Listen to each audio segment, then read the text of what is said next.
Hello everyone, कैसे हो आप सब। स्वागत करती हूँ आप सबका अपने चैनल में। फ्रेंड, पति पत्नी में वैसे तो लड़ाई झगड़े जो होना आम बात है, क्योंकि एक छत के नीचे हैं तो लड़ाई झगड़ा होना स्वाभाविक है। लेकिन कभी कभी ये झगड़े जो होता है हद से ज़्यादा बढ़ जाते हैं।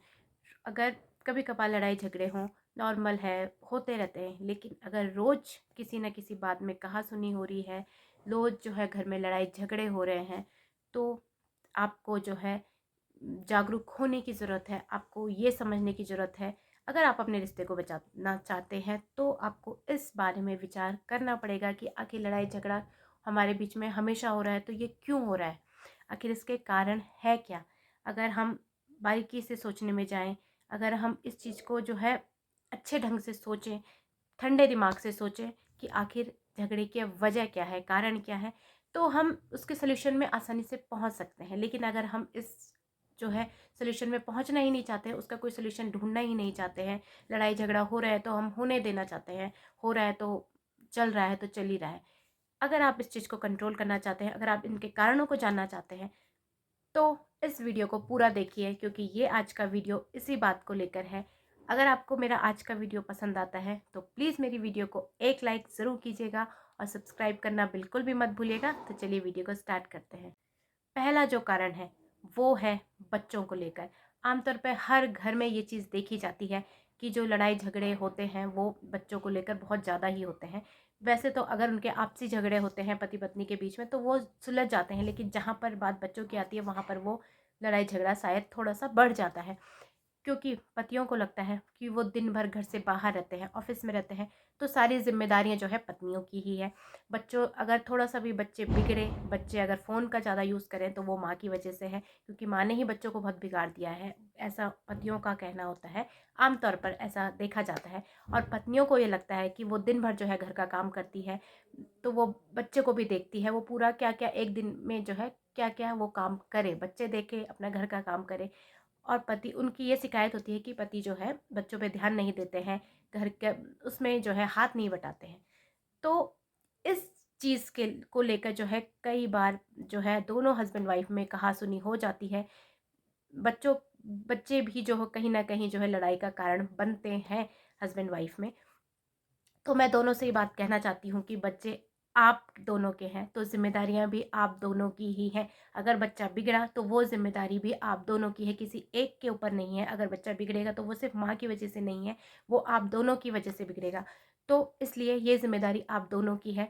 तो इस चीज़ को लेकर लड़ाई झगड़े बंद कर दीजिए और दोनों ही इस चीज़ को जो है आपसी तालमेल से इस चीज़ को समझाइए।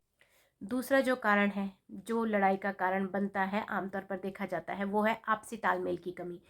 देखा जाता है पति पत्नियों में अक्सर विचार अलग होते हैं, सोच भी अलग होती है, एक दूसरे से मेल नहीं खाती है उनकी सोच और उनके विचार जो है। इसलिए जो है उनमें लड़ाई का जो वो कारण बन जाते हैं।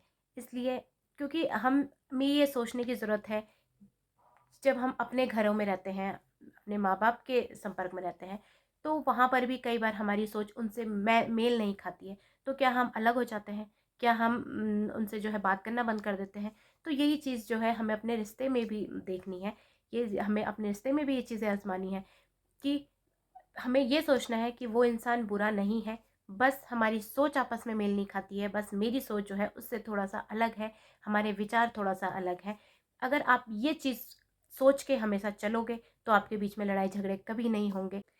तीसरा जो कारण है, जो कि घरों में लड़ाई का कारण बनता ही है, क्योंकि हर घरों में जो है ये चीज़ें देखी जाती हैं, जो वो तीसरा कारण है वो है शराब का सेवन।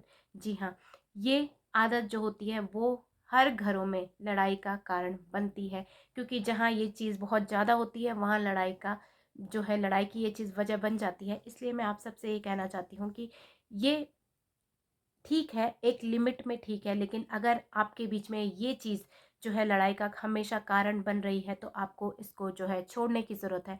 अगर आपसे छोड़ना नहीं बन पा रहा है, क्योंकि ये चीज़ें आसानी से छूटती नहीं हैं, जब तक खुद के मन से अंदर से ये चीज़ ना आए कि मुझे ये चीज़ जो है, ये बुरी चीज़ जो है, ये बुरी आदत जो है वो छोड़नी है, तब तक कोई भी, चाहे भगवान भी ज़मीन पे आ जाए तो वो छोड़ नहीं सकता जब तक खुद के अंदर से ये चीज़ ना आए। तो अगर आप छोड़ नहीं सकते हो तो उस चीज़ को कम कर सकते हो।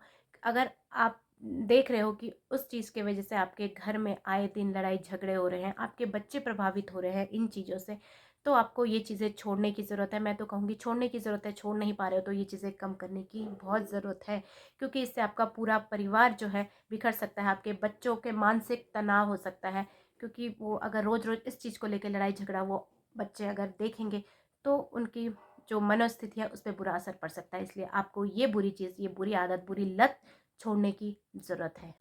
चौथा जो कारण है वो है रिश्ते में शक।